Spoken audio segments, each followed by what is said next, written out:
আসসালামু আলাইকুম রহমতুল্লাহ। প্রিয় সপ্তম শ্রেণীর শিক্ষার্থী বন্ধুরা, গত ভিডিও ক্লাস পর্যন্ত আমরা মূলত আলোচনা করে শেষ করেছিলাম তোমাদের গণিত পাঠ্য বইয়ের অধ্যায় 4 অনুশীলনী 4.1 8 পর্যন্ত সবগুলো বেসিক কনসেপ্ট নিয়ে।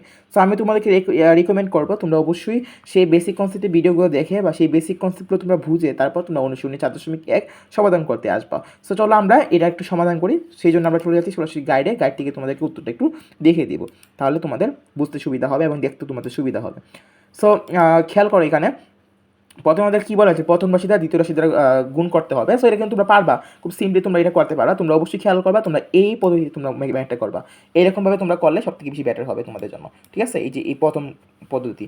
সো এখান থেকে তোমরা করার পর উত্তরগুলো তোমরা মিলিয়ে নিবে। এখানে 1 নং উত্তর রয়েছে, 2 নং উত্তর রয়েছে, এখানে 3 নং উত্তর রয়েছে, এখানে 4 নং উত্তর রয়েছে। সো এখানে যেটা করবা সেটা হচ্ছে যে এখানে আমি তোমাকে একটু বলি, যারা আগের ভিডিওগুলো তোমরা দেখো নাই। এখানে 3 দ্বারা প্রথমে 4কে গুণ করো, সাংখ্যিক সবগুলোকে গুণ করবা। তারপর এখানে বীজগণিতের চিহ্ন যেগুলো রয়েছে, যেমন এ কে গুণ করবা, বি তো আর কোনো নাই, তাই বিকে বির মতো রেখে দিবা, তাহলে তোমরা ম্যাথটা করতে পারো এবং উত্তরটা তোমরা পেয়ে যাবা। তো এইভাবে তোমরা যদি করো, এখানে 1 নং 2 নং 3 নং 4 নং এক প্রতি রাশি দ্বারা যে গুণগুলো রয়েছে সবগুলো তোমরা নিজেরাই করতে পারবা। সো 8 পর্যন্ত তোমরা নিজেরাই করতে পারবা। 9 নাম্বার যেটা রয়েছে এটা খেয়াল করবা, এখানে আমরা এই 5xy দ্বারা প্রথমে 2x গুণ করবা, তারপর তুমি 3y দ্বারা গুণ করবা। ঠিক আছে, এবং এখানে প্লাস চিহ্নটা প্লাস চিহ্নের মধ্যে থাকবে। সো এখানে 9 নাম্বার তোমরা করতে পারবা, 10 নাম্বার তোমরা করতে পারবা, 11 নাম্বার তোমরা করতে পারবা। জাস্ট এখানে 3 পদই বলা হয়েছে, তাতে কোনো সমস্যা নাই। তোমরা জাস্ট সবগুলোকে গুণে বন্টন বিধি অনুসারে বন্টন করে দিবা, তাহলেই হচ্ছে। 12 নং কোয়েশ্চেনটা যেটা রয়েছে এটা তোমরা পারবা। 13 নং কোয়েশ্চেনটা যেটা রয়েছে এটা একটু ঝামেলা হতে পারে, তোমাদের একটু বলে রাখি। এখানে যেটা করবা, আমরা সাধারণ গুণের ক্ষেত্রে কী করি, যে এখান থেকে আমরা এইভাবে ম্যাথটা করে আসি, তাই না? এখান থেকে এইভাবে কন্ট্যাক্ট করে থাকি। বাট যেটা করতে হবে সেটা হচ্ছে, এই বীজগণিত রাশির ক্ষেত্রে আমাদেরকে এখান থেকে এইভাবে ম্যাথটা করতে হবে। মানে 2 দ্বারা প্রথমে 3a দ্বারা 2a কে গুণ, 3b দ্বারা 3b কে গুণ, আবার 2b দ্বারা 2a কে গুণ, 3b কে গুণ। এবার চিহ্নটা তোমরা জানো, চিহ্ন ক্ষেত্রে আমরা এই হিসাব জানি, প্লাসে মাইনাসে মাইনাস, মাইনাসে প্লাসে প্লাস, প্লাসে প্লাসে প্লাস, মাইনাসে মাইনাসে প্লাস।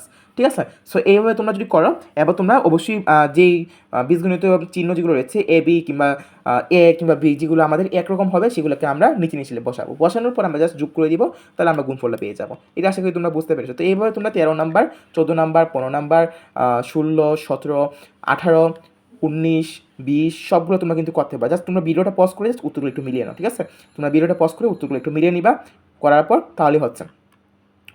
20 নাম্বারটা তোমরা করতে পারবা। এরপর 21 নাম্বার যেটা রয়েছে সেটা তোমরা করতে পারবে। এগুলো সবগুলো বেসিক কনসেপ্টে আমরা আলোচনা করেছি, সেই জন্য আমি বেশিটা আলোচনা করছি না।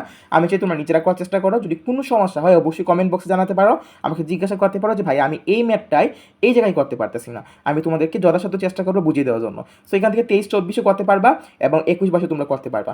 সো প্রথম দিকে হয়তো তোমাদের ম্যাথগুলো একটু ঝামেলা হতে পারে বা ভুল হতে পারে, তাদের কোনো সমস্যা নেই। ভুল হলে তোমাদের উত্তর যদি না মিলে, তোমরা এই ম্যাথটা হুবহু না করার বদলে তোমরা যেটা করবা, ম্যাথটাকে তোমরা আরেকবার নিজেরা চেষ্টা করবা, নিজেরা করার চেষ্টা করবা। করতে করতে তোমাদের ম্যাথটা অনেক ইজি হয়ে যাবে। 25 নাম্বার ম্যাথটা যেটা রয়েছে এটা কী বলে আছে, এটা তোমরা পারবা। X square plus X Y plus Y square এবং B equal X minus Y হলে প্রমাণ করো যে A B equal X cube minus Y cube. So আমাদের এ বি বার করতে হবে, বাম পক্ষ। ঠিক আছে, এটাকে বাম পক্ষ, এটাকে ডান পক্ষ বলা হয়। সো আমাদের এ বি বার করতে হবে। সো এ বি আমাদের গুণ করতে হবে। দেখো গুণ করে পেলাম কত, এক্স কিউব ওয়াই কিউব। সেখান থেকে জাস্ট বসিয়ে দিলে হচ্ছে, এটা তোমরা পারবা। 26 নাম্বার কোয়েশ্চেনটা কী বলা হয়েছে, যে এ বি ইকুয়াল কত, এটাও পারবা তোমরা। এটা তোমরা জাস্ট করে দিবা, তাহলে হচ্ছে উত্তরটা মিলিয়ে দিবা। 27 নাম্বারে যেটা রয়েছে এটা তোমরা পারবা। 4টা রাশি আছে, তাদের কোনো সমস্যা নেই, তোমরা এটা করতে পারবা। 28 নাম্বার তোমরা করতে পারবা।